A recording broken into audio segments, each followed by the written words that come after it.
최호경 교수님, 그녀의 구원은 하나님의 예정된 계획이었습니다. 불교를 포교하기 위해 대학에 들어갔고 불교 논문을 쓰던 중 방언을 받았으며 31살부터 33살까지 예수님과 똑같은 십자가 고난을 경험했던 그녀는 끝내 고통과 고난을 견디어 승리하였으며 주님을 섬기게 되었습니다. 다음은 그녀가 불교 신자에서 시작하여 하나님을 만나게 된 놀라운 간증입니다. 나는 결혼 후 5년 동안 불교에 심취하여 몰입하고 있었는데 2번의 유산을 경험하고 도대체 생명이 어디서 왔다가 어디로 가는가를 고민하게 되었으며 생명에 대한 근원적인 물음에 대해 궁금해지기 시작해서 논문으로 한번 써보고자 결심하여 불교 경전을 가지고 논문을 쓰게 되었습니다. 그런데 생명에 대해서 어떻게 나오고 있는지 불교 경전으로 논문을 써서 석사학위를 받고 온 바로 그날 밤에 나에게 뜻밖의 일들이 벌어지기 시작했습니다. 그날 밤 편안하게 자는데 새벽 3시 정도에 잠에서 깨어났고 태어나서 처음 들어보는 너무나 아름다운데 나의 목소리가 아닌 유창한 언어가 내 입에서 계속 끊임없이 나왔습니다. 도대체 이게 무슨 말인가? 어떻게 이렇게 아름다운 말들이 있을 수 있을까? 그런 언어는 끊임없이 1시간 정도 계속되었고 그 다음 날에도 같은 시간에 같은 현상으로 같은 말을 하는데 잠을 자던 남편이 깨어서 도대체 그게 무슨 말이냐며 깜짝 놀랐습니다. 남편은 내가 공부를 너무 많이 해서 인도말을 득도한 것이 아니냐고 말하였고 그런 일이 반복되자 걱정이 됐는지 친정에 가서 쉬면서 안정을 취하라고 하여 나는 부모님 댁으로 향했습니다. 그런데 이상한 일들이 벌어졌습니다. 부모님들도 모두 불교 신자인데 대문 밖에 아버지가 나를 맞이하러 나왔을 때 내 의지가 아닌 어떤 힘에 이끌려 내가 들어가지 않겠다고 버티자 아버지가 나의 팔을 잡았는데 내가 아버지의 눈을 보면서 당신은 나의 아버지가 아닙니다 라고 말을 한 것입니다. 아버지는 너무나 당황하셨고 그러면 너의 아버지는 누구냐며 내게 재차 물었습니다. 그러자 나는 나의 진짜 아버지는 하늘의 아버지시고 당신은 단지 나를 낳아준 육신의 아버지일 뿐입니다 라고 말했고 거기에 덧붙여 여기가 내 집이 아니니 들어갈 수 없습니다. 내 집으로 보내주세요. 내 아버지께서 계신 곳이 내 집입니다 라고 내 입에서 흘러나왔고 아버지는 그러면 하늘이 너희 집이면 죽겠다는 것이냐? 라고 물으셨습니다. 나의 집은 교회입니다. 저를 교회로 보내주십시오. 라는 말이 내가 인식하지 못하는 가운데 터져나왔고 어저께까지만 해도 불교 경전을 가지고 논문을 쓰던 아이가 그런 말을 하니 정신을 차린 후 아버지 집에서 비상회의가 열렸습니다. 안방문을 열고 들어가 무릎을 꿇고 앉아서 어떤 달력을 보았는데 나의 눈에 예수님이 십자가에 못 박혀서 피눈물을 흘리는 모습이 보였습니다. 그리고 제 입에서 이런 고백이 흘러나왔습니다. 주님, 당신이 지신 십자가가 너무 힘들어 보입니다. 저도 그 십자가를 함께 지겠습니다. 내 안에서 어떻게 그런 고백이 흘러나왔는지 이해가 안 가고 혼란스러웠습니다. 저는 불교 냄새가 나는 그 집에서 견딜 수가 없어서 빨리 교회로 도망갈 궁리만 했습니다.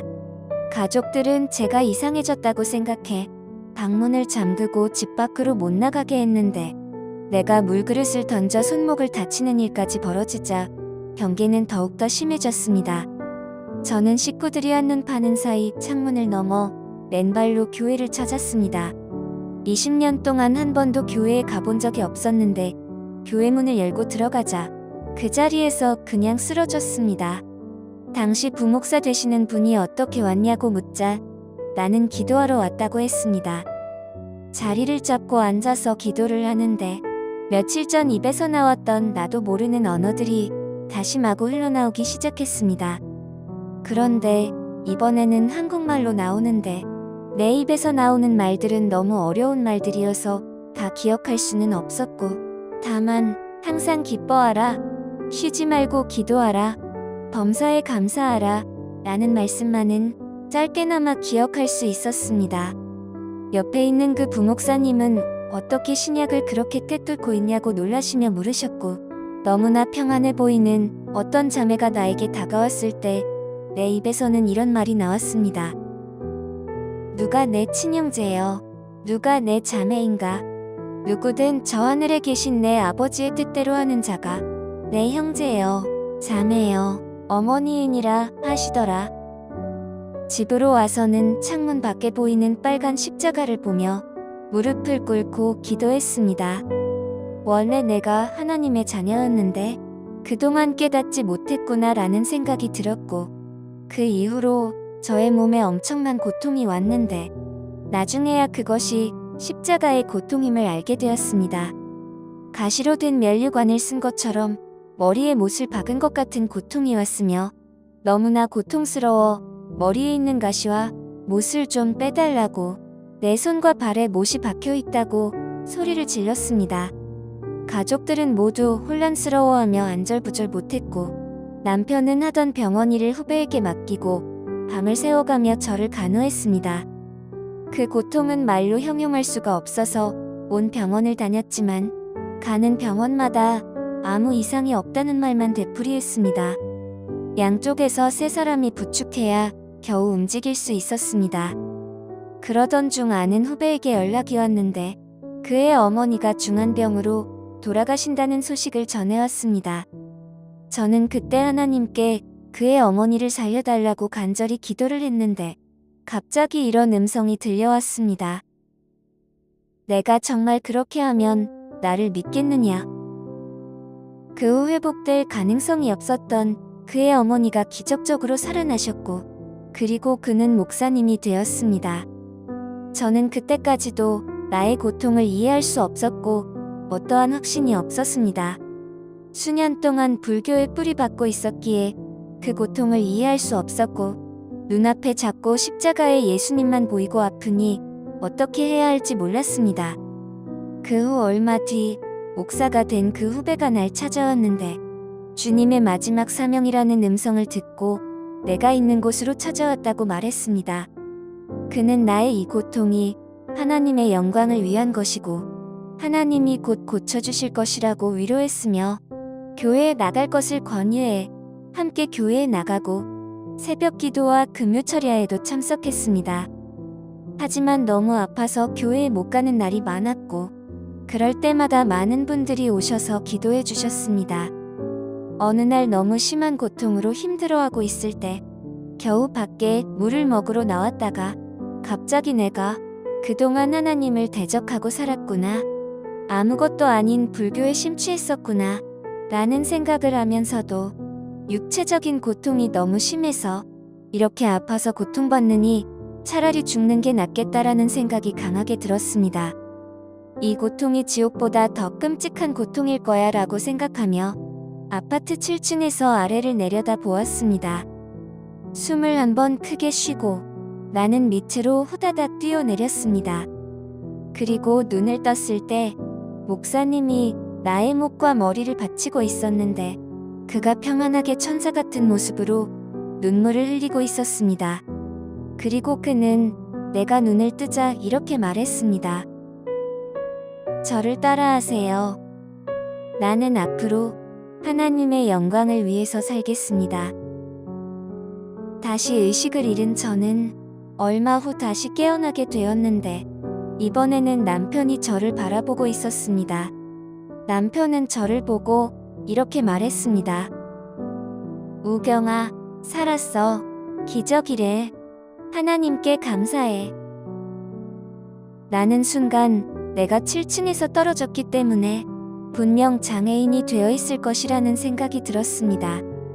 하지만 나는 정말 심각하고 강하게 떨어졌음에도 불구하고 뼈가 하나도 부러지지 않았고 왼쪽 발꿈치에만 살짝 금이가 있다고 했습니다. 남편은 나를 껴안고 찬송하면서 기뻐했습니다. 하지만 그런 일이 있고 난 후에도 십자가 고통은 날 떠나지 않았고, 그렇게 또 몇 년이 지나서야 나의 육체적 십자가 고통은 싸그러들기 시작했습니다. 그러자 이번엔 나에게 또 다른 시련이 찾아왔습니다. 육체적인 고통이 사라지자마자 이번엔 영적이고 정신적인 고통이 시작된 것입니다. 주님은 저에게 성경의 온갖 각색 병들을 실제로 경험하게 하셨습니다. 병원에서는 이상이 없다고 했지만 실제로 저는 벙어리가 되었다가 3년 동안 식물인간처럼 누워있기만 하면서 음식도 못 먹고 잠도 못 자니 몸에 뼈만 남아 살아있는 시체처럼 보였습니다. 나는 마지막 힘을 내어 죽을 때 죽더라도 하나님 앞에 원없이 기도해보고 죽자라는 마음으로 어머니의 부축을 받고 최자실 목사님이 계신 모산리 금식 기도원으로 갔습니다. 올라갈 때 너무 힘들어 부축을 받으며 올라갔는데 그곳에서 금식하며 3일을 부르짖어도 응답하시지도 않고 만나달라고 아무리 기도해도 응답이 없었습니다. 나는 이렇게 긴 시간 동안 나에게 큰 고통을 주신 주님이 원망스러웠고 기도해봤자 들어주시지 않는다고 판단하여 어머니가 잠깐 방심하는 틈을 타 기도원을 빠져나왔습니다. 나는 빈손으로 나왔기에 돈이 하나도 없어서 무작정 지나가는 차를 붙잡아 탔고 전철역 아무데나 세워달라고 부탁하였습니다. 나는 차를 태워준 분에게 나도 모르게 당신은 하나님이 계신 것을 믿으세요라고 물었는데 그는 내 직업은 목사입니다 라고 대답했습니다. 그는 나를 남편이 근무하는 한의원 앞에까지 태워주었고 그곳에서 나에게 권고하시기를 하나님을 부르짖어 찾지 않으면 안 된다며 빨리 다시 돌아가 기도하라고 말해주었습니다. 남편에게 연락해 남편이 다시 나를 기도원에 데려다 주었는데 기도원에 돌아갔을 때 엄마는 아직 내가 도망간 줄도 모르고 계셨습니다. 기도원에 있은 지 3일째 되는 날 엄마는 갑자기 그렇게 우시는 것이었습니다. 나는 너무 처절히 우시는 어머니를 보고 나 때문에 여러 힘들었던 것들이 생각나 가슴이 미어졌고 더욱더 열심히 기도해봐야겠다는 생각이 들어 3일 더 기도하기로 마음먹고 엄마에게 먼저 돌아가라고 했습니다. 엄마는 기도할 때 주님께서 환상을 보여주셨는데 내가 건강해져서 하얀 정장을 입고 사람들 앞에서 마이크를 잡고 말씀을 전하는 모습을 보여주셨다고 합니다. 그리고 주님이 나를 살릴 것이라는 응답을 받았다며 안심하고 먼저 내려가셨습니다. 예전에는 염불하라고 하셨던 엄마가 이제는 기도하라고 하고 내려가셨고 나는 죽으면 죽으리라는 각오로 기도했습니다.